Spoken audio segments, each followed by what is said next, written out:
नमस्कार। आज हम बात करेंगे एक बीमारी की जिसको हम लोग कहते हैं डिप्रेशन। पहले मैं आप लोग को अपने बारे में बता दूं। मेरा नाम है डॉक्टर पुनीत कथुरिया। मैं साइकियाट्रिस्ट हूँ, मनोचिकित्सक, एमडी साइकियाट्री, और मैं लुधियाना में प्रैक्टिस करता हूँ। आज हम लोग बात करेंगे, चर्चा करेंगे एक बीमारी को जिसको कहते हैं डिप्रेशन। इस बीमारी का नाम तो बहुत लिया जाता है, हर आदमी, दूसरा आदमी इसके बारे में बात करता है, लेकिन इसकी जानकारी बहुत कम है। आज हम इसके कुछ पहलू की चर्चा करेंगे।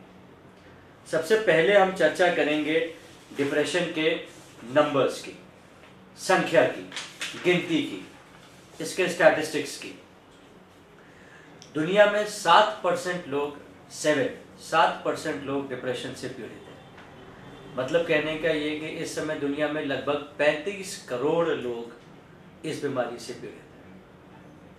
अगर और अच्छे से समझने की कोशिश करें तो हर 5 में से 1 औरत और हर 10 में से 1 आदमी इस बीमारी से अपनी उम्र में पीड़ित हो सकता है। इसका मतलब ये हुआ कि औरतों में ये बीमारी आदमियों से दोगुनी मात्रा में पाई जाती है। दूसरी बात, इस बीमारी में जो उम्र है वो 30 से 50 साल की है। 30 साल की उम्र में अक्सर हम लोग देखते हैं 30 के बाद ये बीमारी शुरू होती है, और 50 तक बहुत ही कॉमन है इस बीमारी का होना। वर्ल्ड हेल्थ ऑर्गेनाइजेशन का जो आंकड़ा है WHO का, वो ये कहता है कि डिप्रेशन इस समय दुनिया की दूसरी सबसे ज़्यादा बड़ी बीमारी बन चुकी है। पहले नंबर पर हार्ट प्रॉब्लम्स हैं, दिल की बीमारियां, और उसके बाद डिप्रेशन का नंबर आता है। डिप्रेशन की जो बीमारी है, कोई हिंदुस्तान में या विदेश या डेवलपिंग कंट्री, डेवलप्ड कंट्री, प्रगतिशील देश, पिछड़े देश, इसमें कोई फ़र्क नहीं है। इसी तरीके से किसी जाति में कोई अंतर नहीं है, किसी वर्ण विशेष में कोई अंतर नहीं है, कोई रंग भेद नहीं है। हर इंसान में बराबर मात्रा में पाई जा सकती है डिप्रेशन।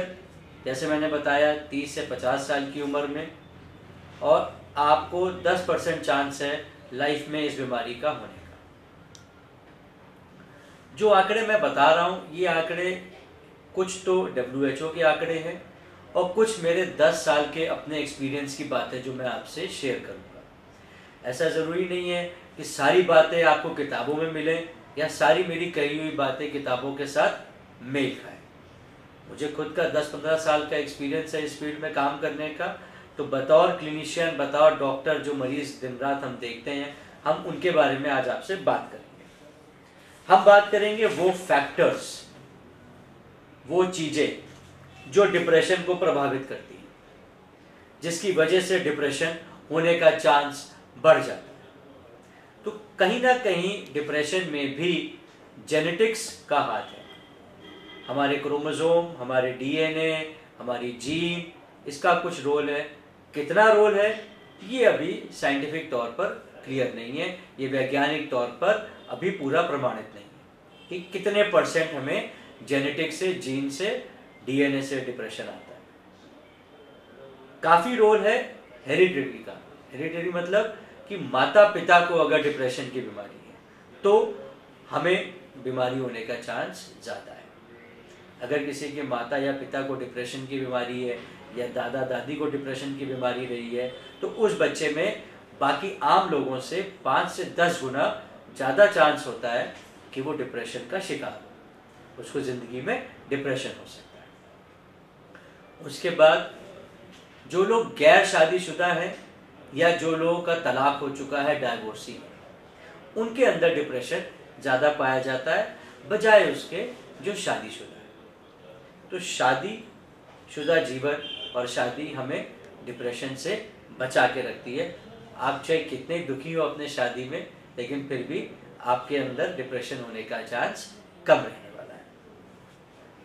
उसके बाद बात होती है उन बीमारियों की जो लंबे समय से होती हैं, जैसे कि कैंसर, शुगर की बीमारी, डायबिटीज़, ब्लड प्रेशर की बीमारी, गुर्दे की बीमारियां, फेफड़ों की बीमारियां, ये वो बीमारियां हैं जिनको ये सारी बीमारियां हैं, जो इन बीमारियों से ग्रस्त हैं, पीड़ित हैं, उनके अंदर डिप्रेशन काफ़ी मात्रा में पाया जाता है। ऐसा देखा गया है कि ब्लड प्रेशर के मरीज़, शुगर के मरीज़, कैंसर के मरीज़, अगर इनका डिप्रेशन ठीक किया जाए, अगर इनके डिप्रेशन को सही तरीके से मापा जाए, उनको सही इलाज दिया जाए, तो इनका ब्लड शुगर का कंट्रोल, इनका ब्लड प्रेशर का कंट्रोल और इनकी कैंसर का कंट्रोल और बेहतर होता है। यहाँ तक ये भी पाया गया है कि जो हार्ट डिजीज़ से लोग पीड़ित हैं, जिनको हृदय की बीमारियाँ हैं, अगर उनके अंदर भी डिप्रेशन काफ़ी मात्रा में होता है और अगर उनका डिप्रेशन सही से देखा जाए, सही से ट्रीट किया जाए, अच्छे से उनकी दवाई चले, तो उनकी हार्ट की बीमारियां भी काफ़ी हद तक कंट्रोल में हो जाती हैं। उनको हार्ट अटैक होने का चांस कम हो जाता है और कई बार तो 25-50% भी चांस कम हो जाता है और हार्ट अटैक से वो बच सकते हैं। उसके बाद कुछ लोग ऐसे होते हैं जिनकी पर्सनैलिटी नकारात्मक होती है, बचपन से ही सोच नेगेटिव होती है, हर चीज़ में कमी निकालते हैं। ऐसे लोगों में डिप्रेशन होने का चांस ज़्यादा होता है, बजाय उनके जिनकी सोच सकारात्मक होती है, जो सब में अच्छाइयाँ ढूंढते हैं, उनके अंदर डिप्रेशन होने का चांस कम होता है। इसी प्रकार से जिन लोगों का कॉन्फिडेंस लेवल कम होता है, जिनका अपने ऊपर भरोसा कम होता है, जिनका अंदर हीनता का भाव होता है, जिनके अंदर नकारात्मक भावनाएं होती हैं, उन लोगों में भी डिप्रेशन ज़्यादा पाया जाता है। तो अगर आपके अंदर हीन भावना है तो आप कोशिश करें कि उस हीन भावना से बाहर निकलें, उस हीन भावना के बारे में अपने मित्रों से, परिजनों से, अपने टीचरों से ज़रूर बात करें, नहीं तो यही चीज़, हीन भावना, एक दिन आपको डिप्रेशन की बीमारी का शिकार बनाएगी। कुछ चीज़ें हमें डिप्रेशन से बचाती हैं, जैसे कि धार्मिक होना, किसी संस्था के साथ जुड़े रहना, सत्संग में जाना, एक ग्रुप में जुड़े रहना, मंदिर में, गुरुद्वारे में, चर्च में, कहीं पर भी एक अच्छे धार्मिक और स्पिरिचुअल ग्रुप के साथ जुड़े रहने से भी डिप्रेशन हमें कम होता है। अकेला रहना, अकेलेपन में रहना, जिस तरह आजकल का माहौल हो गया है, यंगस्टर्स और पेरेंट्स और फैमिलीज़ जो एक न्यूक्लियर परिवार बन के रह गया है, दिन से लेकर रात तक काम करते हैं और फिर अपने ही अंदर रहते हैं, रिश्तेदारों से मिलना जुलना नहीं है, त्योहारों पे एक दूसरे से मिलना जुलना नहीं है, उनके अंदर भी हम लोग देखते हैं कि डिप्रेशन होने का चांस बढ़ जाता है। अगर आप किसी ग्रुप में रहते हैं तो आपके अंदर डिप्रेशन होने का चांस कम रहता है। जीवन के स्ट्रेस भी डिप्रेशन का कारण बनते हैं। जिन लोगों के जीवन में बहुत ज़्यादा स्ट्रेस रहा है, माता पिता का देहांत हो जाना, नौकरियां ना मिलना, जीवन में कष्ट भोगना, सेक्सुअल तौर पे उत्पीड़ित होना, एक अच्छा विवाहित जीवन ना हो पाना, या बेटा या बेटी या बच्चा ना होना, जिनके अंदर ये कमियां हैं, ये सारे स्ट्रेस हैं, उनके अंदर भी डिप्रेशन ज़्यादा पाया जाता है। कुछ जो लोग नेचुरल डिज़ास्टर जो हो जाते हैं, आग लग जाती है, भूकंप आ जाता है, उनके शिकार होते हैं, उनके अंदर भी डिप्रेशन ज़्यादा होता है। हम लोग देखते हैं कि जिन लोगों में डिप्रेशन होता है, उनका ब्रेन का, दिमाग का अगले हिस्से की वॉल्यूम, उसकी मात्रा वो सिकुड़ जाती है, उसके अंदर केमिकल कम काम करते हैं, वो एक बदलाव भी होता है। जिन लोगों के स्कैनिंग में, ब्रेन की, दिमाग की स्कैनिंग में, सीटी स्कैन, एमआरआई में ब्रेन के, दिमाग के अगले हिस्से की एक्टिविटी कम होती है, अगले हिस्सा कम गतिशील होता है, अगले हिस्से में उसकी मात्रा कम हो जाती है, संकुचित, सिकुड़ित होता है, उनके अंदर डिप्रेशन की भावनाएं, डिप्रेशन ज़्यादा पाया जाता है। फिर हम बात करेंगे डिप्रेशन में डाइट और स्लीप का क्या रोल है। डिप्रेशन में खाना पीना और नींद, इसका क्या रोल है। डिप्रेशन में ऐसा भी होता है कि नींद बहुत बढ़ भी जाती है और ऐसा भी देखने में आता है कि नींद नहीं आती है, नींद बहुत कम हो जाती है।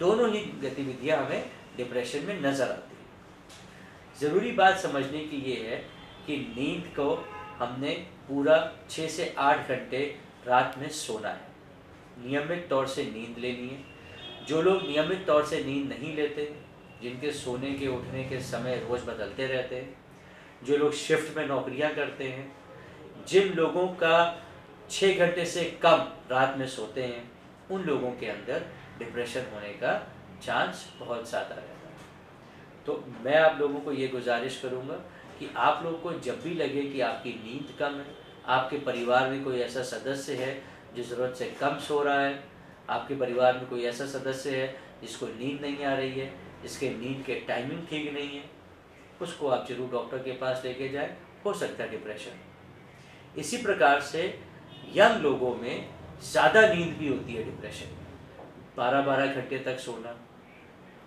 ये भी डिप्रेशन का कारण हो सकता है, डिप्रेशन का लक्षण भी हो सकता है। तो नींद का ध्यान रखें, कोशिश करें कि पूरी सही तरीके से एक नियमित अच्छी 6 से 8 घंटे की नींद लें, दिन में ना सोएं, शाम को चाय कॉफ़ी इत्यादि लेट इवनिंग में 6-7 बजे के बाद ना लें ताकि आपकी नींद डिस्टर्ब ना हो। जिस कमरे में सोते हैं उसकी चादर बिस्तर झाड़ के सोएं, उस कमरे में टीवी ना देखें, रात में लाइट को हल्का करके रखें और बहुत देर रात तक TV, WhatsApp, Facebook, internet, mobile ये सब ना इस्तेमाल करें, नहीं तो ये भी एक दिन आपको डिप्रेशन की तरफ लेके जाए।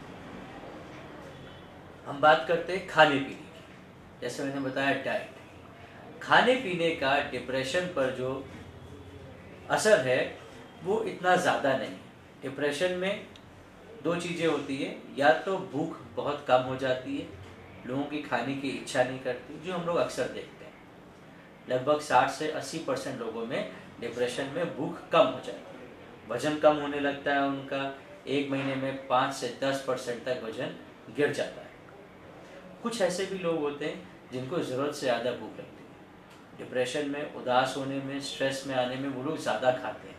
कुछ लोग आइसक्रीम, चॉकलेट ऐसी चीज़ें खाते हैं, उससे उनको कुछ बेहतर फील होता है।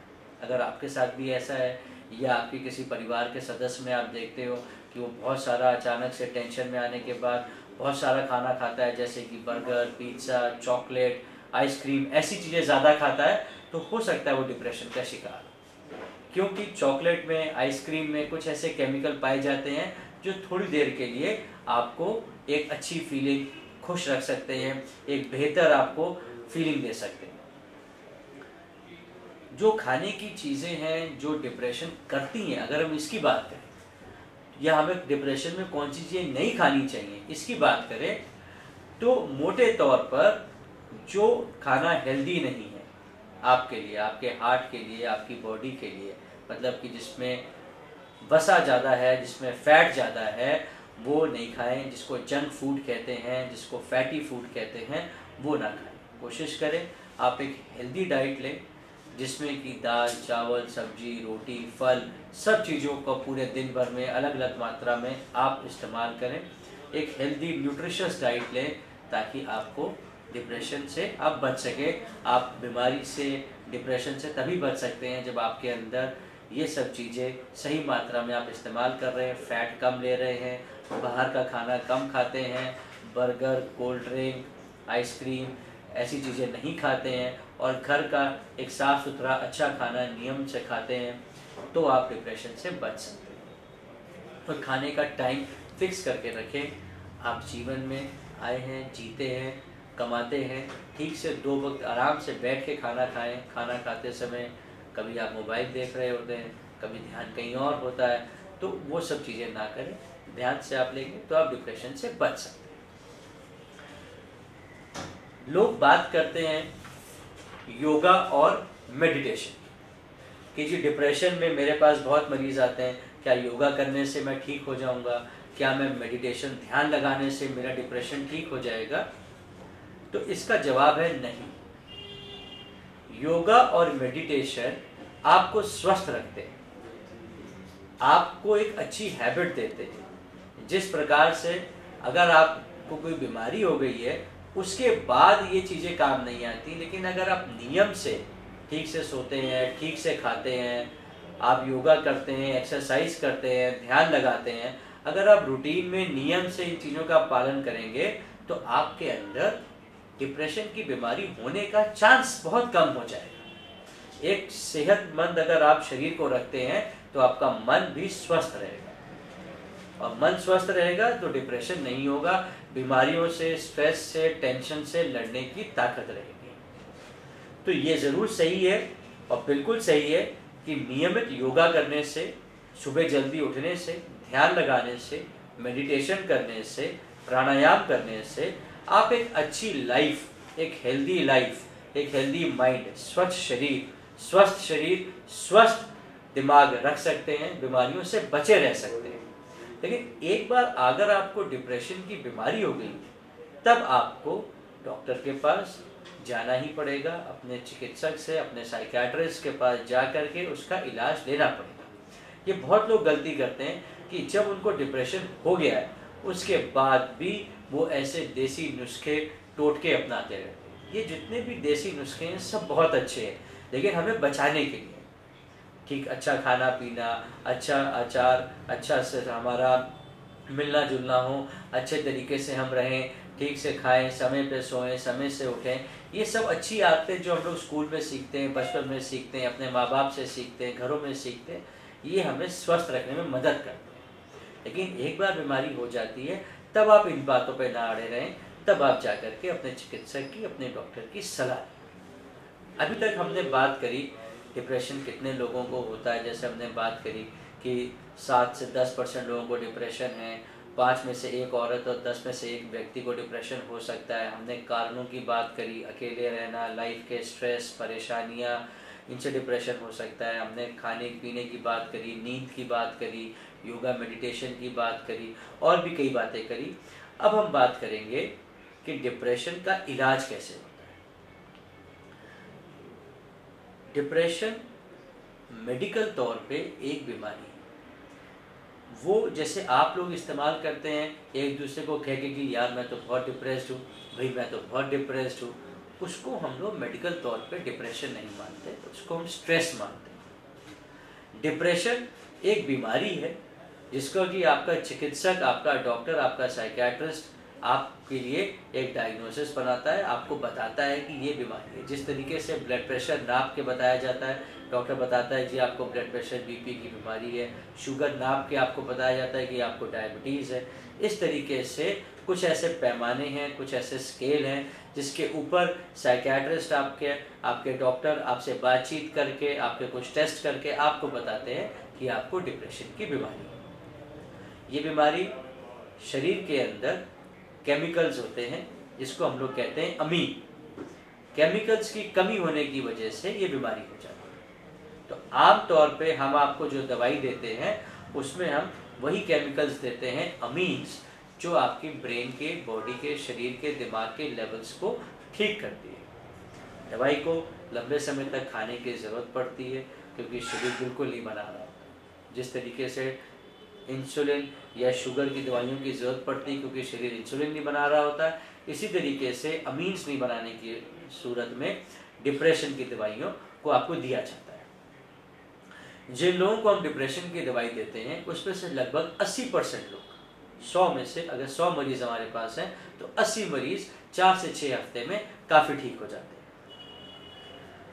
और ये भी बात मानने वाली है कि 40 से 50% लोग दोबारा बीमार हो जाते हैं क्योंकि या तो वो पूरा इलाज नहीं करते, कोर्स नहीं करते, क्योंकि उनकी जानकारी ऐसी होती है कि अब हम ठीक हो गए हैं, उदासी दूर हो गई है, रोने का मन नहीं कर रहा है, नींद अच्छी आ रही है, भूख ठीक लग रही है, तो हम ठीक हो गए।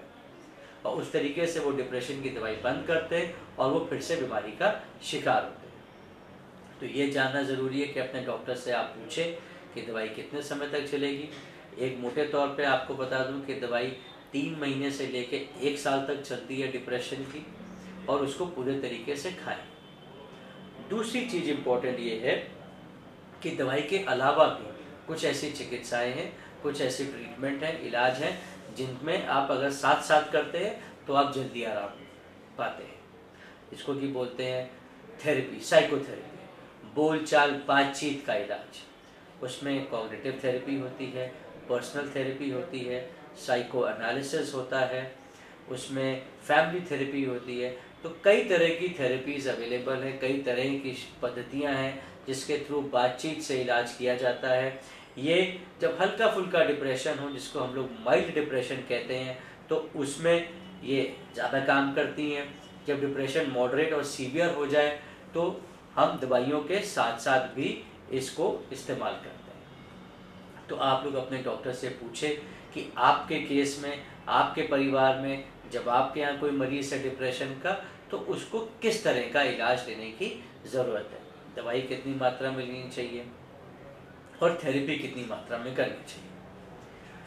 कुछ लोगों का ये मानना है, मेरे पास लोग कई सालों से आते हैं, 2 सवाल करते हैं।